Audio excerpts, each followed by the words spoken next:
Well, ladies and gentlemen, welcome to the Jerry Burt Show. I tell you, it's nothing like a little Ray Hayes birth coming to you live to get our show started today.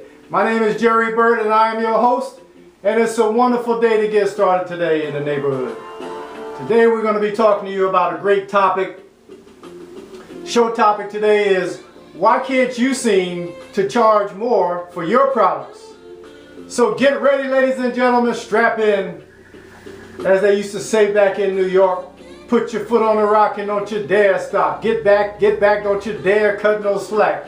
My name is Jerry Burt. I'm going to bring you some powerful insight today as to how to take your business to the next level. And if you don't have a business, well, we're going to show you how to get a business up and running on the internet for little of no capital. Probably for less than $100. We'll show you how to get started in your own home. Work from your kitchen table and be the master of your destiny. Create your own vehicle, a wealth-producing vehicle. Yes, ladies and gentlemen, I said it here today. So get a pen and paper. I want you to sit down and write if you're at home. I'm also talking to the person commuting to work today. You're standing at the bus stop. It's raining. You have your MP3 player on. And you're gazing off into the distance, waiting for the bus to come. Your feet are tired, you're hungry, you're thirsty, but you have your MP3 player on and you're listening to the inspiring information from the Jerry Burt Show that's going to help you get to the next level. You have an hour's commute and you're taking that bus to the train stop, and then you're getting on that train, and that train is going to take you right into downtown Chicago or downtown New York City or Philadelphia or Washington, D.C. or Baltimore, Maryland or Atlanta, Georgia. But today, I'm going to work with you. I'm going to give you some inspiring strategies and tips, tactics and ideas on how to get your business. So our topic today, why can't you seem to charge more for your products? Well, ladies and gentlemen, obviously, those of you that have a business, and you may have been running that business for some time, you know that it's a challenge for you to charge more money for your products. I'm going to give you right now a list of businesses, and then I'm going to tell you why they can't charge more for their products. How about if you own a restaurant, or a hotel, or motel, Motel 6, dry cleaners or plumbing store? How about a clothing store, hair salon or auto repair, a car wash, a tax service, an accounting service? Now, the businesses that I've given you just now, that I've described to you, they all have one thing in common. And if I gave you an opportunity to guess, you'd never guess what that is. You'd probably guess a lot of things, but they're all in business to make money. But they have one thing in common that prevents them from increasing their profits or increasing the price that they charge for their products. What they have in common is that they are what we call a commodity. And a commodity business is a business that plus or minus offers the same product at around the same price as all the other businesses in that niche market, in that industry. So, for example, if you own a restaurant, there are 1,000 restaurants that people have a choice of probably in your neighborhood. If you own a hotel, which, you know, there are less hotels, but certainly people have a variety of choices when it comes to terms and choosing a hotel for them to stay in for the night. I know that if you own a dry cleaners, there's a dry cleaners on at almost every corner. And so people have a lot of choice when it comes to a dry cleaners. If you're a plumber and you have a plumbing business, you probably work out of your home, or if you're a larger plumber, then you may have a store location that you work out of. But even plumbers, there are just so many of them. Just go to the Yellow Pages and look under plumbing and you'll see 1,000 plumbers. And so people have choice as to what plumber that they're going to use. Or if you're a clothing store owner, if you sell clothing, if you sell ladies' shoes or handbags or accessories or jewelry, there are just 1,000 choices. Same thing with hair salons. Same thing with auto repair businesses. There are auto mechanics everywhere. Car washes and tax service and accountants. So what hamstrings these businesses from charging more for their products is that they are commodity businesses. Now the customer's job, the customer has a tendency to want to make you into a commodity. Now if they are successful in treating you like you're a commodity, then they can demand lower prices from you. Because their argument is going to be, why should I do business with you when the restaurant down the corner charges about $1 less for their service? They charge 50 cents less for their hamburger. They charge 35 cents less to clean and press a shirt. They charge about $50 less than you're charging to provide the same plumbing services. And I can buy that cardigan from your competitor up the street for about $35 less. So what happens is, when you're a small business owner, if you're not careful, you will allow your business to become a commodity. And because the customer sees you as about the same as your competition down the street. So now let's look at online businesses. How do they deal with this issue? Well, people fall into the same trap with an online business. Now if you're an online business owner, you might fall into the same trap, because if you're a shoe store online, you're gonna set your prices up to be plus or minus the same of the other shoe stores that you see online. And if you're a jewelry store owner, you'll probably do the same thing. How about a consulting business? There are a lot of consulting businesses out there. Well, how do they come up with their prices? Well, they go online and see what their competitors are charging, and then they make their prices about the same as what their competitors are. So let's look at insurance companies. If you are an insurance company and you put your business online, then you're probably going to charge about the same thing as the other insurance companies online charge. And that could be an issue. So you get caught in a conundrum, and you get caught in a trap. You get caught in a place where the expectation from your customer is that you charge about the same, the average of what your competitors are charging. Now, this is an issue that many small businesses face because they design themselves as a commodity business. So, how do you not position yourself as a commodity business? It's a good question. It's a question that I could probably charge you about $1,000 to come to a workshop and get the answer to that question. You know, exactly how do you not make your business a commodity business? Well, let's look at the competition, the issue of competition in a business. People fall into the trap when they're setting up a business to believing that if they're a little cheaper than their competitor, then they can get some of the customers that their competitor is getting. But that's not true, because people that see you as a commodity are price shoppers. Now, you cannot compete in a niche market such as the restaurant business and be a commodity, because people that patronize commodity businesses are not loyal customers. They're price shoppers. So they're going to look around the community and see if they can find a little bit cheaper price than what you're offering. So the mistake that many people make is falling into that trap, as I said, of being a commodity business. Now, how do you not become a commodity business? Well, you have to be different than your competitors. You have to have your business has to be significantly different than what your competitors are offering. So the trap that you want to not fall into is not build a business similar to what you already see out there that exists already. Not do business in the same way as your competitors are doing business. So whatever they're doing, you want to do you don't want to do what they're doing, in other words, because then you will fall into the trap of being a commodity business. You don't want to have the same price structure that your competition has. You want to be able to charge premium prices for your products. And a lot of you feel that you can't charge premium prices because the customers will go to your competition and not patronize you.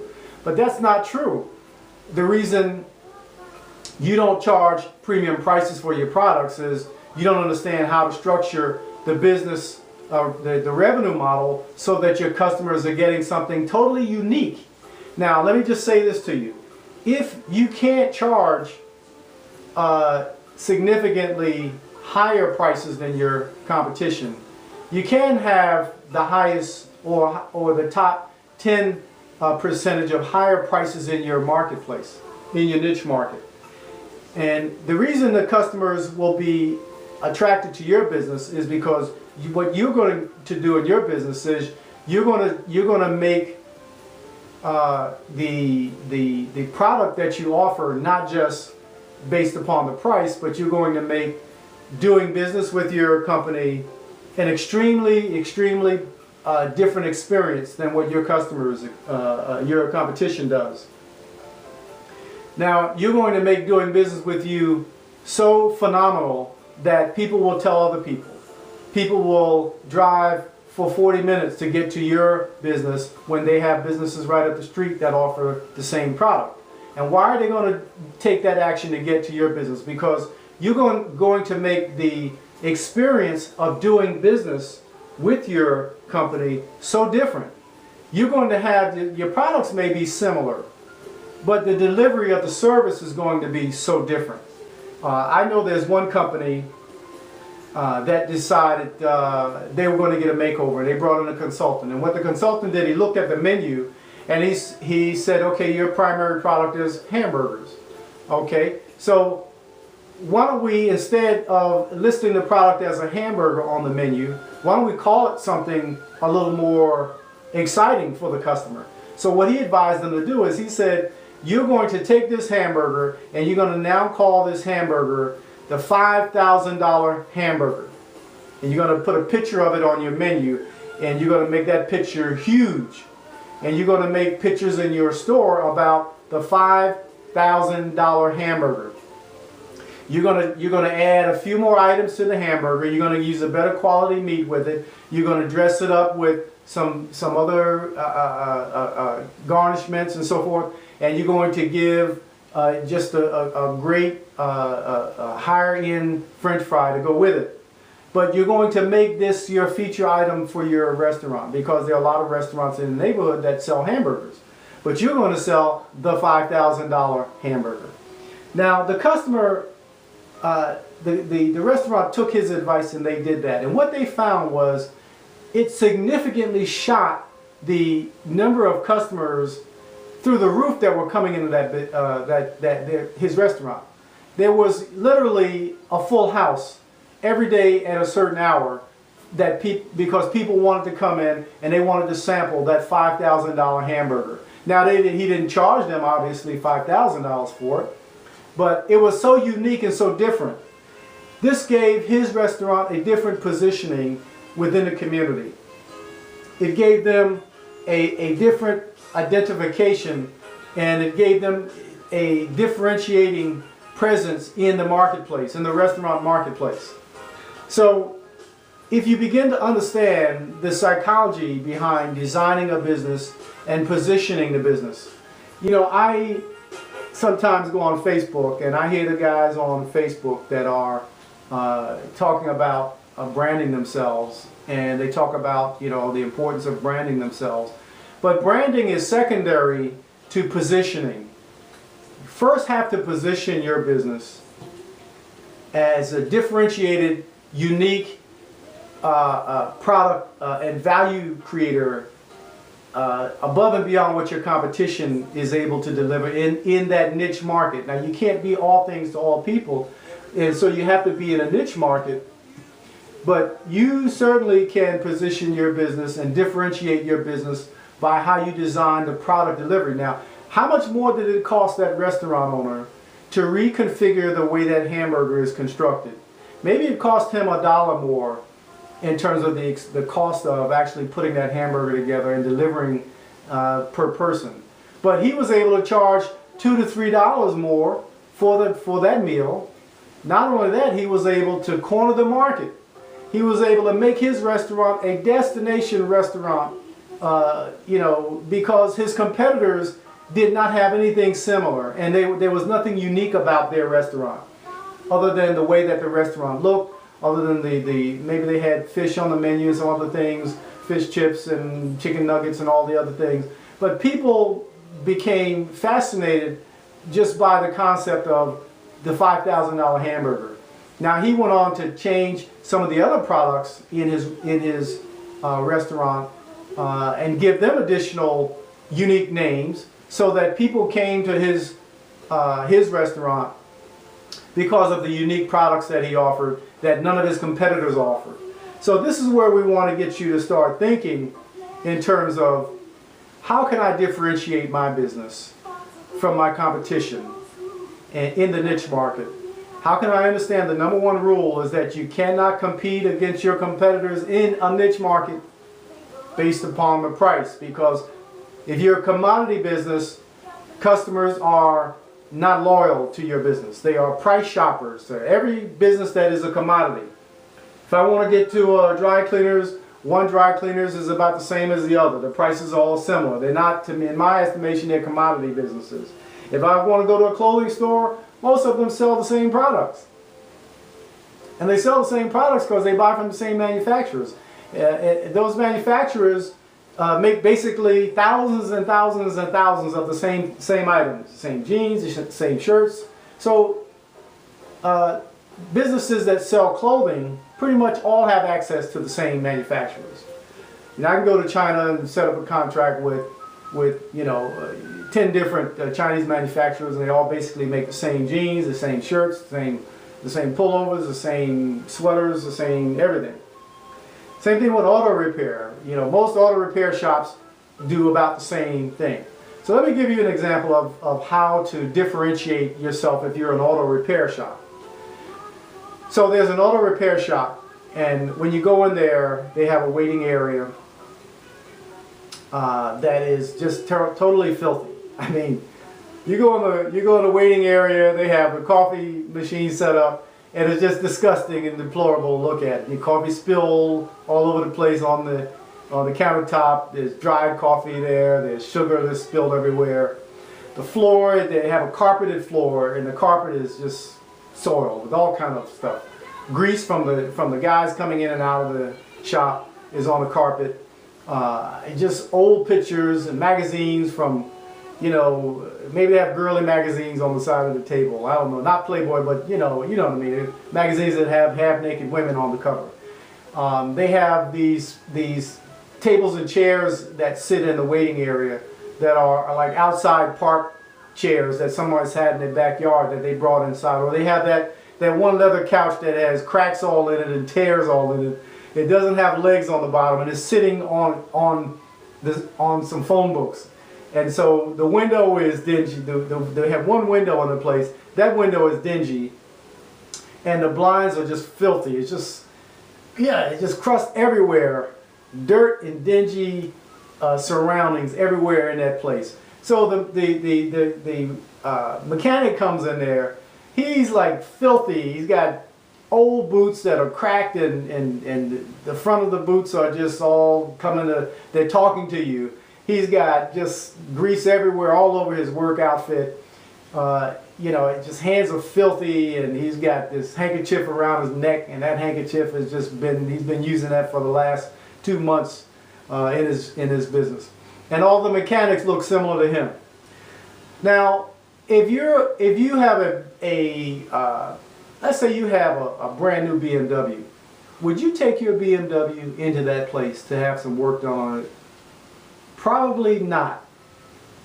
Let me ask you another question. If you want to send your wife or your girlfriend or your significant other or your mother even into that place, would you be fearful for their safety in there? First of all, that's an emotional shock to a woman to go in a place like that. Secondly, it's women. You know how women are about just disheveled and filthy places. They just don't want to patronize those places. So the problem with that auto repair shop, the problem is that he is a commodity, because he is about what his competition is, plus or minus 5%. He looks similar to his competition. So now let me tell you what that shop owner should do, in my opinion, in order to increase to differentiate themselves. How about if that shop owner takes the carpet out of the floor, makes it a marble floor, not necessarily a marble or slate floor, not an expensive floor, but something that is very clean and elegant looking. Take that dingy, drab, cracked up furniture out of there and get some real plush, nice leather furniture that has just an appealing decor that you might find in a hotel lobby somewhere. Get a beautiful, elegant hutch top where you can put the coffee, and have someone make sure that the coffee is always fresh.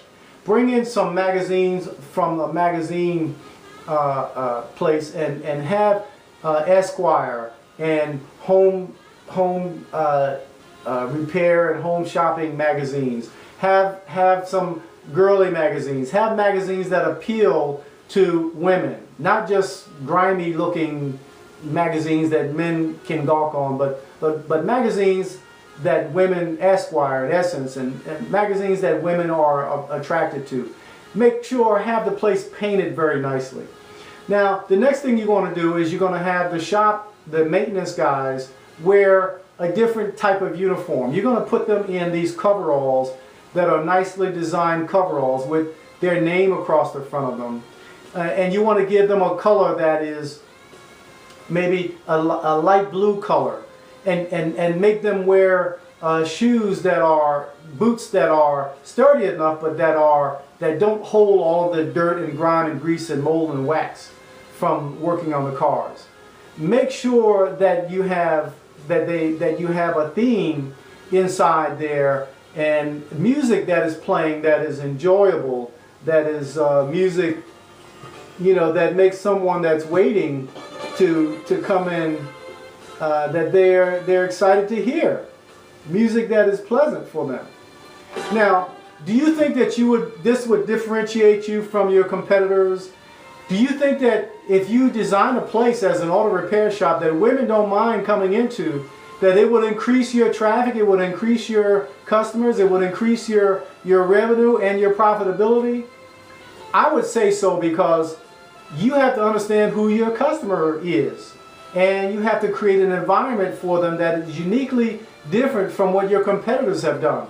Now, you can charge a premium price for your services if you design a place that people that have BMWs, that have Mercedes-Benz, that have Acuras, that have Lexus automobiles, don't mind bringing those type of vehicles into your auto repair shop, because they instinctively they feel that you're going to take better care of them, that there's a higher trust factor because of the way your business is set up.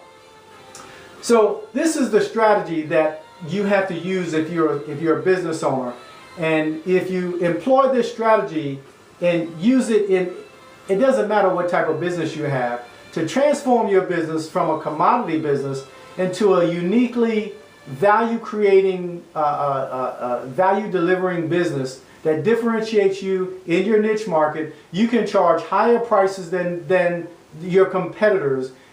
As a result, you'll increase your revenue and your profitability. You won't decrease it by increasing your prices, because you'll be able to charge higher prices than your competition because you are differentiated. Now, you will provide a service or product that your competitors either can't match, don't understand how to match it. They won't understand how you're able to charge 3 times what they're charging.